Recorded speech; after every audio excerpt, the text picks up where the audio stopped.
Hello everybody. Today's the day the Lord has made, and it is a beautiful snowy one today. So we're gonna pass this up, and today my wife's gonna join me.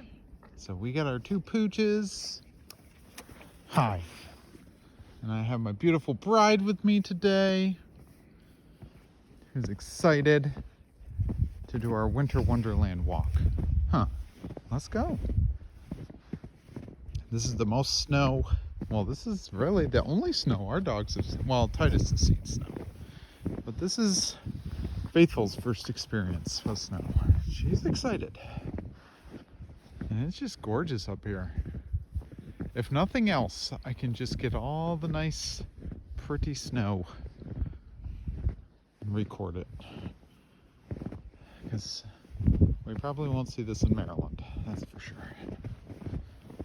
That's my beautiful bride today. Good. She's doing good. Loving life.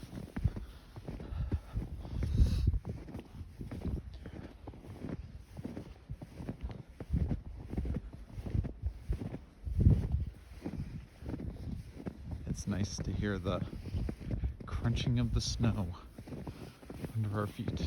I don't know what that is, but They both like, oh, playing keep away. If that's the same thing she found last night, it was like I don't know, it almost looked like shoot. What's the things when we were up at the farm a couple years ago and Uncle John had planted a whole bunch of them. They were like little turnips. That's what it looked like. It looked like a turnip that she had. But I don't think that is. I think that might be a bone or something. yeah, it looks like some type of cartilage bone. Maybe from a deer. Some leftover deer. It can't be good, baby. So we're going to tell her to drop it. Drop. Good. And let's see what we got. It is a piece of wood. Oh. So you can play with that. Go play. So there you go. There's a real life example of how the drop command comes in handy. So a lot of times what people do is they'll stick their hand in there while the dog has something, and they've never taught the dog to drop it. They've never taught them the command to drop. So they stick their hand in there and they end up getting bit. And then, you know, it's never a good feeling to get bit by your dog. But then, you know, it turns into, oh, the dog bit me and the dog's aggressive and all this stuff, when in reality, we never taught them to drop things when they're supposed to. So this is just a common thing that a lot of dog owners deal with. And once we teach them how to drop something, then we can apply it in real life situations like that. So you might be asking yourself, how do we teach dogs to drop things on command? Well, you should watch my YouTube video on how we use the game of tug to teach dogs to drop things on command. We actually make it a game. So we play tug with the dog and we teach them when to drop the tug. And when they do, then the game keeps going. So it's kind of a fun game, but we use play to teach them how to drop things. Come on, Faithful. I think she lost the piece of wood. Faithful, come on. So correct. Whatever. Faithful, come on. Oh, you found it. You're crazy. So maybe that's our dog thought for today. Learn how to teach your dog how to drop by using the game of tug, so that you can apply it in real life situations. And you can watch my video on how to do it. Or you can hit us up if you have questions about it. And we can teach you how to do it. Right, guys? It's so pretty. Do you have any dog thoughts, Mama?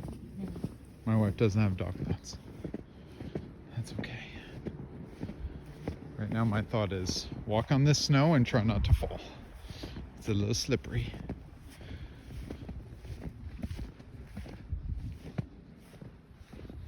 Come on, guys.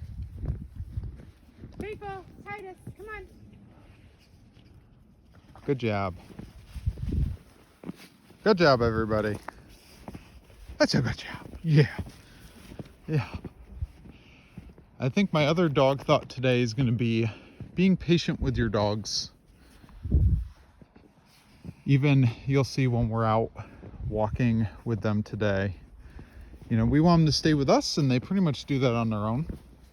But when we ask them to come with us, some people really get wrapped around the axle on, my dog has to come like the split second I say their name. And that's really a good thing to have. But it's okay, like even in that circumstance where I called them to come and then Monica did it too and they came, you know, it was a couple seconds, but it's okay. The goal is we want them to come. We want them to stay with us. And we do correct if necessary. But don't get wrapped around the axle if you're like, I said come once and they didn't. And so now I'm like super frustrated and they're not doing it. The goal is for them to come. Faithful, stay out of there. Hey, come on. Good girl. The goal is for them to stay with us and come when they're called, but be patient. It's okay if it takes 5 seconds instead of 1 second. Now the caveat to that is if they're in trouble, if they're in danger, if they're running out into the street, that's when they need to come that split second and correction might be necessary. So just, you know, keep that in mind. There's a caveat with that, but in general, like this setting, I'm not going to sweat. I'm not going to sweat it if I have to say their name 2-3 times. Correction will be necessary if they don't, but if they do eventually, that's good. This is nice. I'm definitely going to take another lap while I'm out here. That's for sure. So we'll just do 1 lap today, but you guys got a good winter wonderland and a couple dog thoughts. Faithful, come on. So like that right there, good girl. I don't want her going over into the woods where I can't see her anymore. And she came right back, so that's good. Go team, go. All right, so there's your dog thoughts for today. Hope you enjoyed the winter wonderland and happy training. We'll see you next time.